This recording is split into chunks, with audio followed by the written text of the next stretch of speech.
வாழ்க வையகம், வாழ்க வையகம், வாழ்க வளமுடன். வேதாத்திரியம் வாழ்க, குருவே துணை. இன்று அக்டோபர் 8 சிந்தனைக்கு அருள் தந்தை வேதாத்திரி மகரிஷி அவர்கள் அருளிய கோள்களும் ஜீவனும் என்ற தலைப்பில் சிந்தனை செய்வோம். ஒவ்வொரு கோளும் பல ரசாயனங்களை கொண்டு அவை பரிணாமம் அடைந்ததற்கு தக்கவாறு அலை வீசிக்கொண்டே இருக்கும். ரசாயன அம்சங்கள் அடைந்த அந்த அலை எந்த பொருள் மீது வீசுகிறதோ அந்த பொருளிலே அந்த அலையின் தன்மை அத்தனையும் தூண்டிவிடும். 9 கோள்களுடைய தன்மையும் அதன் அலைகள் மூலம் நமக்கு வந்து கொண்டே இருக்கும்.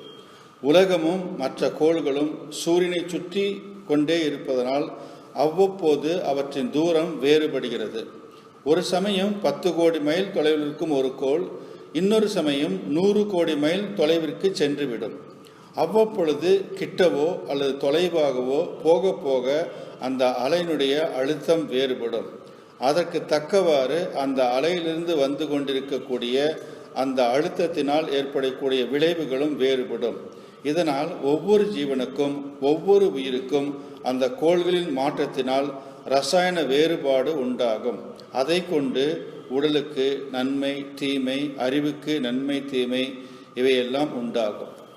பஞ்சபூத நவகிரதம் நம்ம ஏன் இயற்றுகிறோம் என்று சொன்னால், பஞ்சபூத நவகிரத தவத்தில் நாம் கோள்கள் மீது மனம் வைத்து தவம் இயற்றுகிறோம்.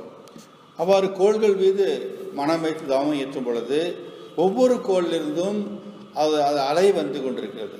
எந்த கோளிலிருந்து அலை வந்தாலும் அது தன்மையை கொண்டதாக இருக்கும். உதாரணத்திற்கு சூரியனிலிருந்து அலை வந்தது என்றால் சூரியன் ஒரு வெப்பக்கோள், ஒரு வெப்ப குண்டு என்று சொல்லலாம், ஒரு வெப்ப பந்து என்று சொல்லலாம்.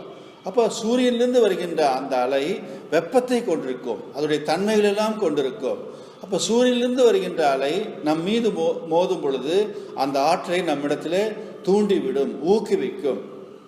சூரியனிலிருந்து நம்ம பஞ்சபூத நவகிரதம் செய்தோம். இப்போ சூரியனிலிருந்து வருகின்ற காந்தலை கதிர்கள் நமது எலும்புகளோடு மிக நெருங்கிய தொடர்புடையதுன்னு சொன்னாங்க, மகான்கள் சொல்லியிருக்காங்க. ஆக சூரியன் ஒரு வாரத்துக்கு நமக்கு தெரியல, சூரிய வெளிச்சம் இந்த பூமி மீது படலை, நம் மீது படவில்லை என்று சொன்னால் நம்முடைய எலும்புகள்லாம் வலுவிழந்து விடும். அதே போல ஒவ்வொரு கோளிற்கும் ஒரு சிறப்பு அம்சம் இருக்கிறது. அவருடைய உருவத்தை பொறுத்து ஒவ்வொரு கோளுக்கும் ஒரு தன்மை இருக்கிறது. இப்போ சூரியனுக்கு ஒரு தன்மை இருக்கிறது, புதனுக்கு ஒரு தன்மை இருக்கிறது, குருவுக்கு ஒரு தன்மை இருக்கிறது, சனிக்கு ஒரு தன்மை இருக்கிறது. அவை எல்லா கோள்களிலிருந்தும் அலைகள் வந்து கொண்டே இருக்கின்றன. அவை நம் மீது மோதுகின்ற பொழுது அந்த தன்மையை நம்மிடத்திலே தூண்டிவிடும். அதற்கு தகுந்த மாதிரி நம்ம உடலிலே ரசாயன மாற்றங்கள் ஏற்படும். நம்ம தெரியும், நம்ம அந்த உடல் பஞ்சபூதங்களால் ஆனது. இந்த உடல் வானம், காற்று, நெருப்பு, நீர், நிலம் என்ற பஞ்சபூதங்களால் ஆகப்பட்டது. The body is the chemical combination of air, of akash, air, fire, water and solid material. இந்த 5 பூதங்களால் ஆனது இந்த உடல். 5 பூதங்களும் ஒரு குறிப்பிட்ட விகிதத்தில் கலந்திருக்க வேண்டும். மகரிஷி சொல்லுவாங்க, அது டிவைன் ப்ரொபோர்ஷன் என்று சொல்வார். தெய்வீக விகிதாசாரத்தில் இது கலந்திருக்க வேண்டும். இந்த பஞ்சபூதங்களில் அந்த உயிர்களில், பூமியில் இருக்கின்ற உயிர்களில், பூமியை எடுத்துக்கொண்டாலே பூமியில் இந்த பஞ்சபூதங்கள் தெய்வீக விகிதாசாரத்தில் கலந்துள்ளது. எனவே தான் இந்த பூமியில் உயிரினங்கள் தோன்றின என்று சொல்வார். மற்ற கோள்களிலையும் அந்த பஞ்சபூதங்களால் ஆனது தான். மற்ற கோள்களிலும் இந்த பஞ்சபூதங்கள் அனைத்தும் இருக்கின்றன. ஆனால் அவற்றிற்கும் நமது பூமிக்கும் உள்ள வேறுபாடு என்னவென்றால், இந்த பூமியிலே பஞ்சபூதங்கள் தெய்வீக விகிதாசாரத்தில் கலந்திருக்கிறது. அந்த விகிதாசாரத்தை இன்னும் யாரும் கணக்கிட்டு பார்க்க இயலவில்லை. ஆக வேதாத்திரி மகரிஷி அவர்கள் சொல்கிறார், பூமியில் இந்த பஞ்சபூதங்கள் தெய்வீக விகிதாசாரத்தில் கலந்திருக்கிறது. எனவே தான் இங்கே உயிரினங்கள் தோன்றியது. அந்த உயிரினங்கள் பரிணாமம் அடைந்து, தன்மாற்றம் அடைந்து கடைசியாக மனிதனாக வந்திருக்கிறது. ஆக இந்த உடலும் பஞ்சபூதங்களுடைய கூட்டு. The physical body is the combination of Panchaputas. வானம், காற்று, நெருப்பு, நீர், நிலம் என்ற 5 பூதங்களுடைய கூட்டுத்தான் இந்த உடல். இப்போ இந்த 5ம் ஒரு குறிப்பிட்ட விகிதாசாரத்தில் கலந்திருக்க வேண்டும். இதில் ஏதாவது ஒன்று குறைந்தாலோ கூடினாலோ உடலுக்கு தீங்கு வரும். அந்த விகிதாசாரம் குறைஞ்சினா உடம்புக்கு நோய் வந்துவிடும். எனவே இதை நாம் பாதுகாக்க வேண்டும், பராமரிக்க வேண்டும். ஆக பராமரிப்பதற்காக அதற்கு தகுந்தவாறு நாம் உணவை எடுத்துக்கொள்ள வேண்டும். அதுக்கு தகுந்தவாறு இந்த 9 கோள்களுடைய தன்மைகளையும் நாம் பெற வேண்டும். ஸோ இந்த நோக்கத்திற்காக தான் மேல் நாட்டில் இருப்பவர்கள்லாம் சன்பாத் என்று எடுக்கிறார்கள். நமக்கு இங்கே வெயில் அதிகம், அதனால் நமக்கு தேவையில்லை. இருந்தாலும் நாம் ஒரு அரை மணி நேரமாவது ஒரு நாளைக்கு வெயில் நிற்பது அவசியம். வெயில் நமது உடலில் படும்போது நிற்பது மிக மிக நல்லது. ஸோ அந்த வெயில் மேல் நாட்டுக்காரர்களுக்கு குறைவாக கிடைப்பதால், ஏதோ சில காலத்தில் கிடைப்பதால் வெயில் படுகின்ற நாட்கள் எல்லாம் அல்லது வார விடுமுறை நாட்களில் 2 நாட்களிலே இந்த சன்பாத் எடுத்து பழக்கமாகிறது. ஸோ இந்த ஒரு இதைத்தான் நம்ம நாட்டிலே சூரிய நமஸ்காரம் என்றெல்லாம் சொல்கிறார்கள். ஸோ வேதாத்திரி மகரிஷி இந்த ஒரு பயிற்சி முறையை ஒரு தவ பயிற்சியாக கொடுத்திருக்கிறார்கள், பஞ்சபூத நவகிரக தவம் என்ற தலைப்பில். ஸோ நம்ம ஒவ்வொரு கோளையும் நம்ம நினைக்கும் பொழுது, மனதால் நினைக்கும் போது அந்த ஆற்றலோடு ஒன்றுகிறோம். அந்த ஆற்றல் நமக்கு வந்து கொண்டே இருக்கிறது, நமது உடலிலே ஒரு ரசாயன மாற்றத்தை ஏற்படுத்துகிறது. ஆக இந்த பஞ்சபூதங்களிலே சரியான ஒரு இருப்பை வைப்பதற்கு அவை உறுதுணையாக இருக்கின்றன. இப்போ ரசாயன மாற்றங்கள் இந்த உடலில் ஏற்பட்டு கொண்டிருக்கிறது. ஆக இந்த கோள்களிலிருந்தெல்லாம் வருகின்ற, இந்த பஞ்சபூதங்களிலிருந்து வருகின்ற, இந்த நவக்கோள்களிலிருந்து வருகின்ற அந்த ஆற்றல் நமது உடலிலே கலந்து இந்த உடலில் இருக்கிற பஞ்சபூத விகிதாசாரத்தை சரிப்படுத்துகிறது, ஒழுங்குபடுத்துகிறது. இதனால் நமது உடல் ஆரோக்கியமாக இருக்கிறது. இந்த தத்துவத்தை எல்லாம் உணர்ந்துதான் அருள் தந்தை வேதாத்திரி மகரிஷி அவர்கள் இந்த தவப்பயிற்சியை கொடுத்திருக்கிறார். இந்த தவப்பயிற்சியை நாம் தெரிந்தோ தெரியாமலோ நமது கோயில்களெல்லாம் செய்து வருகிறோம். கோவிலுக்கு நாம் செல்லும் பொழுது அங்கே பார்த்திருப்போம், 9 கோள்கள் இருக்கும். அந்த கோள்களை சுற்றி சுற்றி வந்து கொண்டிருப்பார்கள். ஸோ ஒவ்வொரு முறை சுற்றும் பொழுதும் சுமார் 9 முறை சுற்ற வேண்டும் என்ற விதி இருக்கும். குறைந்தது 9 முறையாவது சுற்ற வேண்டும் என்ற விதி இருக்கும். 9 முறையாவது சுற்ற வேண்டும். அப்படி சுற்றும் பொழுது, ஒவ்வொரு முறை சுற்றும் பொழுதும் ஒரு கோளின் மீது மனதை வைத்து சுற்ற வேண்டும்.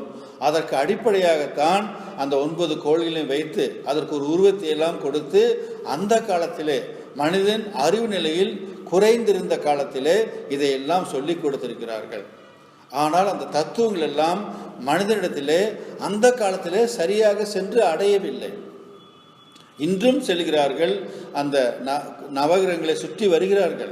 ஆனால் இந்த தத்துவத்தை உணர்ந்து செய்யும் பொழுது நமக்கு ஆற்றல் கிடைக்கிறது. நிறைய ஆற்றலை நாம் பெற முடியும். அங்கே தெரியாமல் செய்கிறோம், அங்கே விளங்காமல் செய்கிறாங்க, இங்கே விளக்கத்தோடு செய்கிறோம். அதனால்தான் இதுக்கு அறிவு திருக்கோயில் என்று பெயர். ஆக இந்த பஞ்சபூத நவகிரகம் செய்யும் பொழுது நமது உடலிலே உள்ள பஞ்சபூதங்கள் சரியாக நிர்வகிக்கப்படுகின்றன, பராமரிக்கப்படுகின்றன. உதாரணத்துக்கு நாம் எடுத்துக்கொண்டால், நாம் கடலிலே பார்த்தோம் என்றால், பௌர்ணமி தினத்தன்று அந்த கடல் இருக்கிற அலைகள் மிக உயரத்திற்கு வந்து செல்லும். அது என்ன காரணம் என்று சொன்னால், பௌர்ணமி தினத்திலே நிலாவுடைய முழு வெளிச்சம் இந்த பூமி கிடைக்கும். நிலாவுக்கு தன்னொளி கிடையாது, அதாவது சுய ஒளி கிடையாது. சூரியனுக்கு சுய ஒளி இருக்கிறது, இந்த பூமிக்கு ஒளி கிடையாது. ஆனால் சூரியனுடைய வெளிச்சம் இது மேல் பட்டு பிரதிபலிக்கும். அதுபோல சூரியனுடைய ஒளி நிலாவில் பட்டு சந்திரனில் பட்டு பிரதிபலிக்கிறது. ஸோ அந்த சந்திரனில் படுகின்ற அனைத்து பகுதியும், சூரிய ஒளி சந்திரனில் படுகின்ற அனைத்து பகுதியும் பௌர்ணமிக்கு அன்று நமக்கு நன்றாக தெரியும். அந்த ஒளி அனைத்தும் பூமியில் விழும். அதனால் அந்த ஆற்றலினால அந்த கடல் அலையை அது இழுக்கும். அதனால்தான் பௌர்ணமி என்று நாம் கடலில் சென்று பார்த்தோமே ஆனால் அந்த கடல் அலை மிக உயரத்துக்கு வந்து சென்று கொண்டிருக்கும். அதற்கு என்ன காரணம் என்றால் சந்திரனுடைய ஆற்றல்.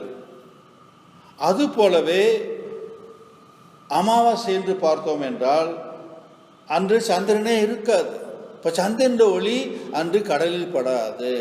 அன்று பார்த்தோமேயானால் அந்த அலை நீளம் மிக மிக குறைவாக இருக்கும். ஆக சந்திரனுடைய ஆற்றல், அந்த சந்திரனுடைய அலை நமது கடலை எப்படி இழுக்கிறது நம்ம தெரிந்து கொள்ளலாம். அப்போ கடலை அப்படி இழுக்கும் பொழுது நம்மிடத்தில் எவ்வளோ பெரிய மாற்றத்தை அது உருவாக்கும், எண்ணி பாருங்கள்.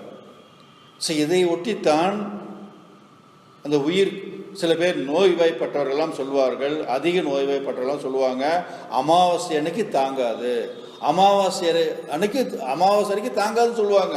என்ன காரணம் என்றால், அமாவாசை அன்னைக்கு சந்திரனிலிருந்து வருகின்ற ஆற்றல் இருக்காது. அதனால இந்த பஞ்சபூதங்கள கூட்டில் மாற்றம் ஏற்படும். இப்போ உயிர் என்பது பஞ்சபூதங்களில் முதலாவது தத்துவம். எனவே அதனுடைய ஆற்றல் குறையும் பொழுது உயிர் பிரிந்து விடும் என்பதைத்தான் அந்த சொல்றாங்க. எல்லாமே விஞ்ஞான அடிப்படையில் மகான்கள் உருவாக்கி தந்தது. இந்த தத்துவங்கள் எல்லாம் நாம் நிறைய விளங்கிக் கொள்ள வேண்டும், தெரிந்து கொள்ள வேண்டும். இந்த தத்துவங்கள் எல்லாம் நீண்ட காலமாக சிந்தித்து சிந்தித்து சிந்தித்து ஆராய்ச்சி செய்து அவற்றையெல்லாம் பயிற்சியாக வேதாத்திரி மகரிஷி அவர்கள் அமைத்திருக்கிறார்கள். ஸோ இந்த மாதிரி ஒரு பயிற்சி முறை வேறு எங்கேயும் நம்மால் காண இயலாது. ஒரு அற்புதமான பயிற்சி முறை. இந்த உடலை பேணுவதற்கு, இந்த மனதை பேணுவதற்கு, இந்த உடலை ஆரோக்கியமாக வைத்திருப்பதற்கு, இந்த மனதை ஆரோக்கியமாக ஒரு நல்ல வாழ்க்கை வளர்க்குண்டான அற்புதமான பயிற்சிகளெல்லாம் அமைத்து கொடுத்து அருள் தந்தை வேதாத்திரி மகரிஷி அவர்கள் நம்மை வழிநடத்தி வருகிறார்கள். ஆக அருள் தந்தை வேதாத்திரி மகரிஷியுடைய தத்துவத்தை நாம் ஆழ்ந்து சிந்திக்க வேண்டும், படிக்க வேண்டும். அடிக்கடி இந்த மாதிரி சத்சங்கங்களை கலந்து கொண்டு தெளிவு பெற வேண்டும். அப்படி தெளிவு பெறும் பொழுதுதான் நமக்கு ஆற்றல் கூடும், அறிவு வளம் பெருகும், வாழ்க்கை நலவாக இருக்கும் என்று கூறி இந்த சிந்தனை நிறைவு செய்கிறேன். வாழ்க வையகம், வாழ்க வையகம், வாழ்க வளமுடன். சந்தேக டவுட்ஸ் இருந்து கேட்கலாம். அற்புதமான பயிற்சி.